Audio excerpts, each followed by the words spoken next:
today I'm joined by Marva Sadler. Marva is a small business, high stakes problem solver, focusing on areas like partnerships, operations, exits, financial turnarounds.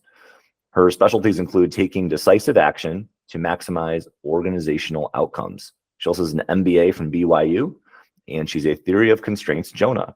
Marva, thank you so much for spending some time with me today. I am really happy to be here, Matt. I've had so much fun so far. I'm looking forward to this third episode, which is the solution part. Yeah, this is where we get to kind of show off the strategic advice a little bit. This is where, maybe we'll pay off the tease quite a bit and just really kind of let people into not just the issues that I think companies are facing. That's probably the easy part, but it's articulating those next steps, those action items, those strategic plans. How does it all work and come together? And so you were very diligent in your in our first episode, asking some really, really, really good questions. And so we were able to uncover 3 issues. The first one is a people issue. We can maybe dive just slightly more into that if you'd like, but really the issue that I saw was that there was some burnout because maybe there was the wrong people trying to do the wrong tasks. The second issue was financial piece. They had some really great projections. I think it was Kevin O'Leary who said it best. He's never seen a projection he doesn't like. And so maybe those projections needed to be refined a little bit. The third issue was around the operations. Is there really enough capacity? Is the software in place? Do they have enough, bandwidth to be able to kind of facilitate this distribution shift? And so this manufacturing company was, they're selling right into restaurants. And what they found is that they were doing tons and tons of orders. And what they wanted to kind of shift to was a little bit more of a streamlined bulk order directly to distributors. And when you're shifting those business models, Marva, there are some issues that come up. It's not going to go off without a hitch. And so we left our first episode with this notion of a pilot. And so I just wanted to kind of pick up right where we left off. What do you mean by a pilot? It's basically a test. It's a market test. So instead of putting all your eggs in the new basket of let's go, all full bore at this distribution, let's move everybody over. It means let's carve out some high potential targets. Let's go get one of them and let's make that work. So for example, you said, they were looking at distributors within specific systems where it wasn't just a general distributor who would have to carry everything, but it was like, I think you said something about Burger Kings in Chicago, which is a perfect example to start with because they're going to tend to be pretty standardized. So they're going to have a limited number of the products that they're going to need. And they're going to have a pretty limited configuration in terms of how they have to be installed. And they're going to have a finite geographic area that you have to worry about. So like hiring somebody who could do the installations or who could troubleshoot for you would be easier because it would be in a geographic area. So you go get one customer and you really work that customer to figure out what are all the things we didn't think through the first time so that we can iron them out and standardize them before we go get a whole bunch more customers and really devote ourselves to this. That way, we do see what kind of delay time there is in between the order and the payment and the shipment and the installation and all of that.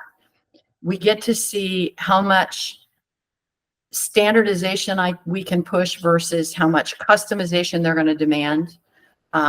We get to see what kind of service levels are required and what kind of margins we're actually going to get out of this and what kind of production demand it's going to require that it will be siphoning off our base business. And we're not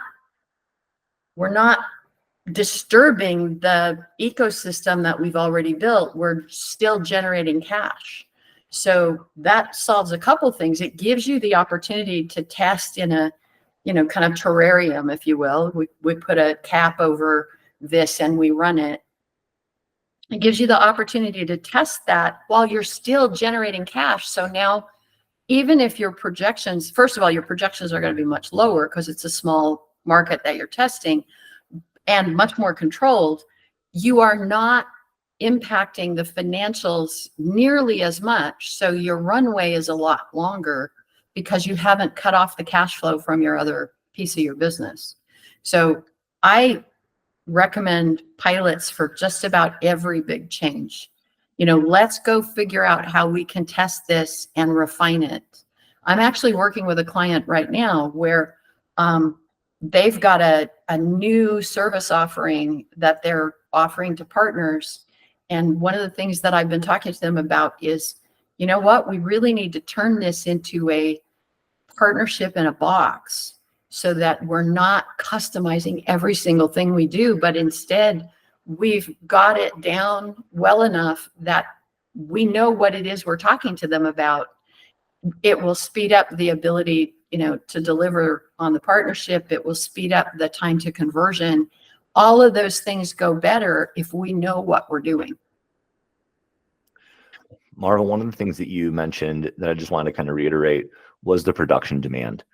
When you're shifting business models like this, obviously there's the issues we've already lined up, the people issues, the financial issues, and the operations, but you truly don't know exactly how it's all going to go without trying it, right? And so if you do this pilot and you do it right, you're kind of like testing it before you buy it.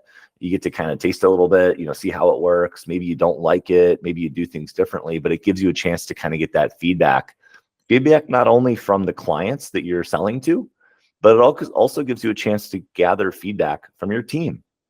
What did they see? Did they see something go totally wrong? Maybe your pallets broke, or maybe your machines to make these products couldn't handle the production, or maybe the warehouse got too full, or all these other issues that you wouldn't even know necessarily until you're trying it. And if you do try maybe a smaller market and it's not successful, you get a chance in a very small microcosm of evaluating it instead of putting your whole company on the line and doing a full shift. I think it's a really, really great idea. When we were getting into some of these issues in the first episode, Marva, you uncovered two other ones that, I'm not sure how a pilot would relate, but I'm hoping maybe you can bring us into that a little bit, or maybe you've got some other solutions. But in terms of the people issue and the financial piece of it, would you have any more maybe ideas for that, or how would the pilot? Absolutely. So first thing is, if you're running a pilot and, we're looking at the people issue, one thing is, can we carve off a team, or even if they're not completely isolated, can we create a team whose responsibility it is to make the pilot successful? Can we then, because now we're only dealing with a few of the people making big changes to their lives. And, if we select that team well, they understand the potential that this has for their development and for the success of the organization. They put some commitment behind it and they can get really enthusiastic about it and creative about it. That can really help you identify and reward in some ways the people who are most willing to make a change and who are most capable of making a change. For example, if you could figure out which of your 3 salespeople is best suited to make the change to large order relationship management, you can have them be the person that manages the sales and partnership part in this pilot, so they can get a taste of it, so that they can help you identify what other skills are we going to need to have in our execs, in our sales execs, what things are we going to need to teach them how to do. That's helping to solve the people problem. The other thing I think that I heard you talk about that I think is really important in solving the people problem is, can we put a little energy while we're piloting, because the pilot's just small, can we put some energy behind helping the rest of the team figure out why they're so fatigued? Can we look at our own management style and our decision making and figure out, have we created change fatigue? Have we created, production fatigue because we're just pushing people too hard? Are there things that we could do that would streamline or make things simpler so that our people would be less fatigued? Because we know from psychology that if you're in better mental condition and you've got more energy, change is not as hard. And so those people who were resisting change and who were not ready for change are going to have more capacity to start to make the change when it's necessary if we've done some things to shore up the piece of the business that they're in, particularly as it relates to the things that are causing them such fatigue. And, then there are some other things we can do. We can look at, are our managers managing properly?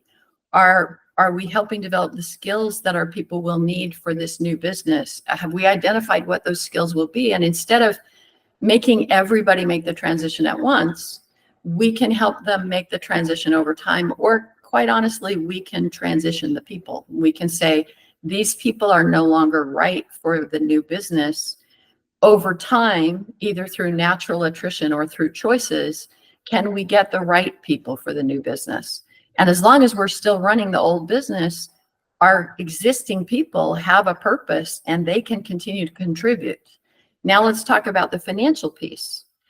If my old business is continuing to run, even if it's not getting any more efficient or more profitable, but it's continuing to run, I'm generating that cash that I would have been foregoing if I were to completely switch and transition over. So my operating cushion before I start doesn't have to be nearly as big, because I'm continuing to put cash back into the system. And even if there's a slight drain, let's say I had a 6-month cushion to begin with, my volume goes down a little bit because I've shifted attention over to this distribution and there's going to be a delay. My 6-month, cushion becomes more like an 18-month cushion, because I'm feeding cash back into it with my regular business.